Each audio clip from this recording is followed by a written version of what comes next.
How do you use critical thinking for effective active reading?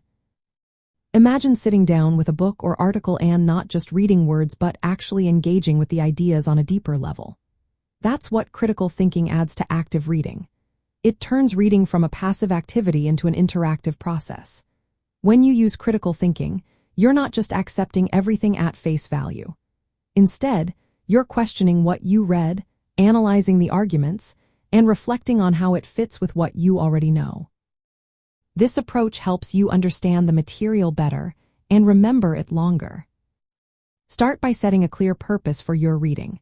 Know what you want to get out of the material. Before you begin, quickly skim the headings, subheadings, and summaries.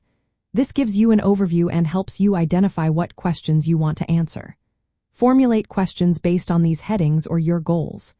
For example, if you're reading about climate change, ask yourself, what are the main causes? Or what solutions are proposed? These questions guide your focus and keep you actively involved. While reading, annotate the text. Write notes in the margins, underline key points, or highlight important sections. Mark areas that seem confusing or questionable. This creates a dialogue between you and the author.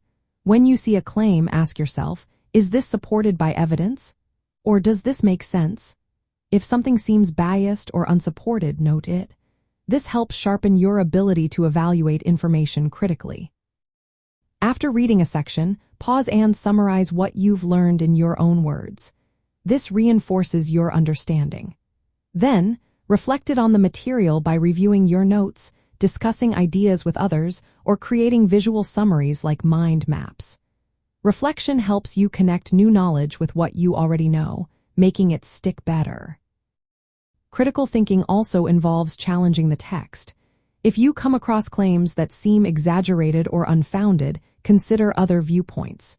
Ask yourself, what might be missing here? Or could there be an alternative explanation? This process trains your mind to think independently and develop your own reasoned opinions.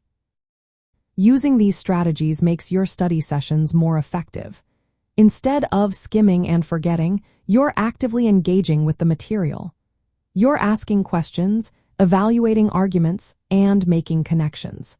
This turns reading into a purposeful activity that improves comprehension and retention. In short, critical thinking during active reading means questioning, annotating, summarizing, and reflecting on what you read. It helps you understand the material more deeply and remember it longer. It also prepares you to think independently and develop your own ideas.